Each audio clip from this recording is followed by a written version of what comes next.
আবারও সাফল্যের ধারায় ফিরতে শুরু করেছে ঢাকার ঐতিহ্যবাহী ক্লাব মোহামেডান। অনুশীলন মাঠ আর পর্যাপ্ত সুযোগ সুবিধার অভাব থাকলেও ব্যাক টু ব্যাক ফেডারেশন কাপের ফাইনালে উঠেছে সাদা কালোরা। দলের রিসেন্ট পারফরমেন্সে সন্তুষ্ট ক্লাব সভাপতি, তবে হাতে পর্যাপ্ত টাকা না থাকায় মাঠ ও প্র্যাকটিস ফ্যাসিলিটিস বাড়াতে পারছে না ক্লাব ম্যানেজমেন্ট। তবে সাম্প্রতিক সাফল্যের ধারাবাহিকতা বজায় রাখার আশা কর্তৃপক্ষের। দেশের ক্রীড়াঙ্গনে মোহামেডান স্পোর্টিং ক্লাব এক ঐতিহ্যের নাম। চলতি লিগে এখনও অপরাজিত সাদা কালোরা ব্যাক টু ব্যাক উঠেছে ফেডারেশন কাপের ফাইনালে। বিগ ফাইনালের আগে ফুটবলারদের অনুপ্রেরণা যোগাতে ক্লাব ক্যাম্পাসে হাজির স্বয়ং সভাপতি, সাথে ফুটবল কমিটির চেয়ারম্যানও। ফুটবলারদের কাছে থেকে দিলেন সাহস। ঘোষণা এলো, ভালো করতে পারলেই পারফরমেন্সের ভিত্তিতে খেলোয়াড়দের জন্য থাকছে বিশেষ পুরস্কার। টেকনিক্যাল ঘোষণা থাকবে।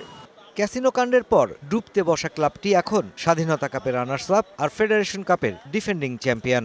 চলতি পেশাদার লীগ পয়েন্ট টেবিলেও 2-এ আছে সাদা কালোরা। দলের পারফরমেন্সে সন্তুষ্ট ক্লাব সভাপতি। Overall performance I am personally very happy. I don't know আমাদের কমিটির চেয়ারম্যান মহোদয় কি বলবেন। 1-2-3 ঢাকায় জমি জিতে নিন 100% ক্যাশব্যাক সহ 20 কোটি টাকার পুরস্কার। বাট রেজাল্টই কিন্তু এটার উত্তর দিবে যে আমরা যেভাবে ছিলাম সেই তুলনায় কিন্তু ওভারঅল পারফরমেন্স মোহামেডানের কিন্তু অনেক ইমপ্রুভ করেছে। তবে অনুশীলন মাঠ আর অবকাঠামো সংকটের সমাধান এখনো খুঁজে পায়নি মোহামেডান। ইচ্ছা থাকলেও পর্যাপ্ত তহবিলের অভাবের কথা জানালেন ক্লাব সভাপতি। আমাদের হচ্ছে রিসোর্স লিমিটেশনের কারণে টিম মাঠে প্রতি সিজনে প্রতি টুর্নামেন্টে নামার দিকে বাকি অন্য কিছু করা সম্ভব হচ্ছে না। বাট এটা আমাদের এজেন্ডায় আছে, মাইন্ডে আছে, বহুবার কথা হয়েছে। সমস্যা আছে, সেগুলি ঠিক করতে হবে।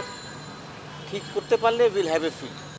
ক্লাবের ফুটবল দলের সাফল্যের নেপথ্যে থাকা সাবেকদেরকেই সব কৃতিত্ব দিতে চান ফুটবল কমিটির চেয়ারম্যান। গেল 2 বছরে অর্জিত সাফল্য ধরে রাখাটাকেই চ্যালেঞ্জ হিসেবে নিচ্ছেন এই সংগঠক।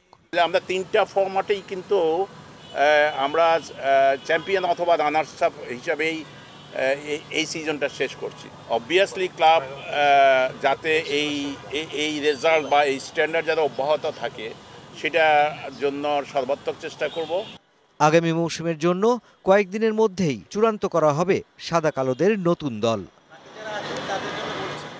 Mushfiqur Rahman, DBC news, Dhaka.